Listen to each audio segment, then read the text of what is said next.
Hi there ladies and gentlemen. In this video I'm going to talk about 5 things that PlanetSide 2 did better than PlanetSide 1. Now people like to say that PlanetSide 1 has the answer to all of PlanetSide 2's woes, and they may have a point in many areas, but they certainly don't in others. Now in this video I'm going to go through my top 5 things that PlanetSide 2 improved on over the original game. Now at number 1, and this is one of the key reasons that I left PlanetSide 1, is Infantry third person. Now PlanetSide 1 had that, and in my opinion it was awful. Now PlanetSide 2 thankfully did not have it, and I campaigned hard, I remember, when PlanetSide 2 was being talked about, that it wasn't going to have this in. Now, in the original game, for those of you that didn't play it, it was almost every single base fight that was relatively busy, you had people camping corners or in the huge numbers of stairwells that were in all the bases, and they'd be sitting there with a shotgun or a heavy assault machine gun, a chain gun, or possibly a lash, although that was less useful, and they'd be sitting there out of your sight with third person watching to see when somebody came up. Now it was worse against the NC because they had the jackhammer, but as soon as you got close enough they knew you were there, you had no idea because of the way third person works, and they'd jump out and kill you in a second if or less. And because of lag, because of latency, you'd have very little chance to take them out. Now, what a lot of us ended up doing is spamming grenades, plasma grenades, whatever it was, around every single corner as we were going in, especially if we were on our own, where we didn't have medics to pick us up.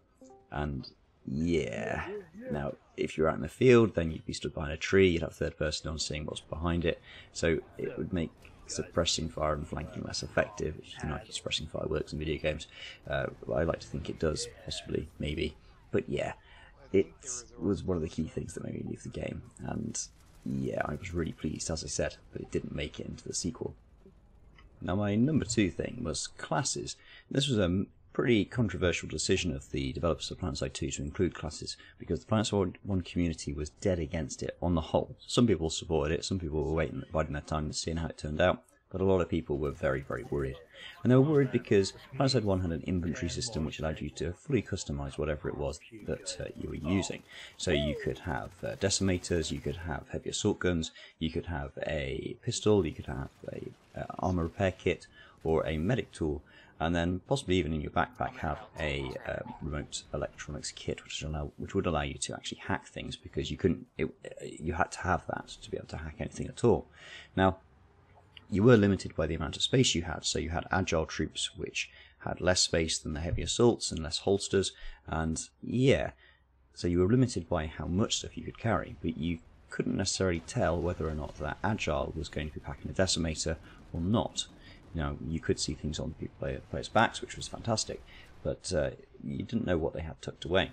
Now, the key problem was that essentially, if you were playing a straight-up infantry class, you're playing heavy assault essentially in the modern game, you'd be there with your Rexo, your reinforced exosuit, and you'd have your rifle or your heavy assault gun, you'd have your rocket launcher for dealing with maxes, usually the decimator, and you would then have in your holsters, you wouldn't have a pistol, you'd have your medic tool, and you would have your repair tool, which meant that you could heal and repair yourself.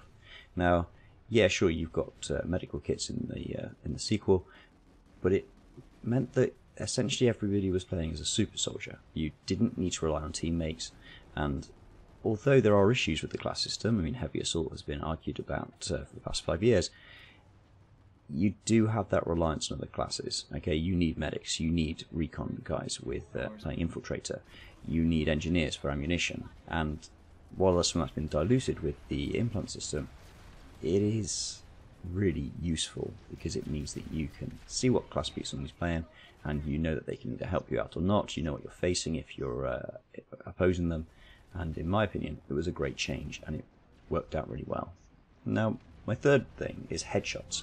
Now PlanetSide 1, when it released, was coming out at a time when headshots weren't in every single game, but they were just coming out. And to save on, I'm not a developer, but I'm presuming to save on performance, they didn't have headshots.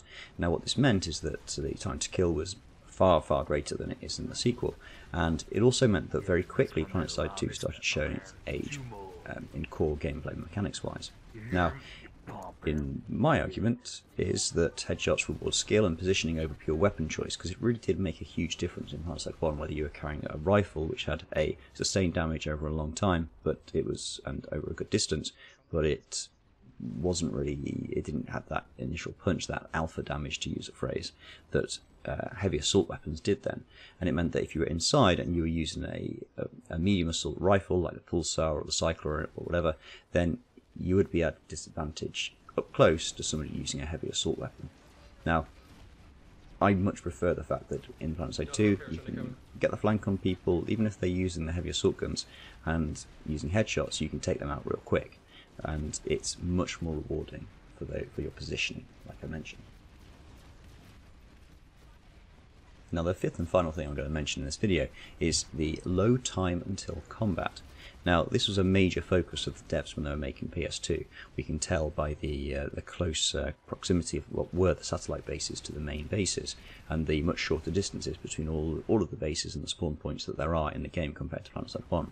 If you want to travel between bases in PlanetSide 1, you're talking about a drive of minutes, whereas in PlanetSide 2, you're talking seconds, essentially. I mean, a lot of people just run between the bases, whereas in PlanetSide 1, you couldn't imagine doing that for most of the distances involved.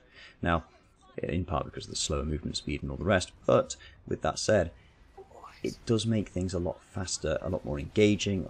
It also more kind of, how can I describe this? More casual, I suppose, in that you can pick up the game, you can instantly get some gratification out of it, and then put it down again. Now, that's great. There are a lot of issues with it, don't get me wrong, but it is much more accessible as a result. Now, I'm going to finish up at 5 there. I'm not going to add any more on, although I'm sure you can think of some. And if you're willing, please comment either here on YouTube or on Reddit with those ideas. Now, I'm going to put together a counter video to this and say what kind of missed opportunities PlanetSide 2 had to learn from PlanetSide 1, and where PlanetSide 1 simply did things better. Now, if you've got any suggestions for that as well, please again leave them in the comments. Thanks very much for watching, guys, and I'll see you on Araxis.